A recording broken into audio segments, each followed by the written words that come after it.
రాజమండ్రిలో చిరుతను పట్టుకునేందుకు search operation కొనసాగుతోంది. దివాన్ చెరువు పరిసర ప్రాంతంలో 10 రోజుల నుంచి తిరుగుతున్న చిరుత స్థానికులకు కంటి మీద కునుకు లేకుండా చేస్తోంది.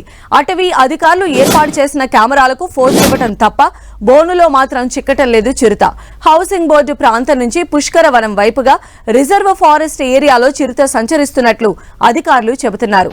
చిరుత కదలికలను గుర్తించేందుకు 50 ట్రాప్ కెమెరాలు ఏర్పాటు చేశామని, ప్రత్యేక డ్రోన్ కెమెరాలతో సెర్చ్ ఆపరేషన్ చేస్తున్నామని డిఎఫ్ఓ భరణి తెలిపారు. చిరుతను బంధించేందుకు ప్రత్యేక బోన్లు సైతం ఏర్పాటు చేసినట్లు చెప్పారు.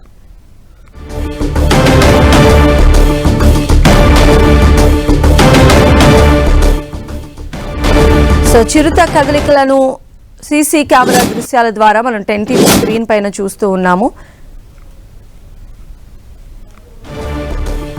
రాజమండ్రిలో చిరుత పట్టుకునేందుకు సెర్చ్ ఆపరేషన్ కొనసాగుతోంది. అక్కడ ఏర్పాటు చేసినటువంటి ట్రాప్ కెమెరాల్లో చిరుత పులి సంచరిస్తున్న దృశ్యాలు కూడా ఐడెంటిఫై చేశారు. దివాన్ చెరువు పరిసర ప్రాంతాల్లో 10 రోజులుగా ఈ చిరుత అక్కడ సంచరిస్తున్నట్లుగా కూడా స్థానికులు చెప్తూ ఉన్నారు. చిరుత సంచారంతో స్థానికులకు కంటి మీద కునుకు లేకుండా అవుతోంది.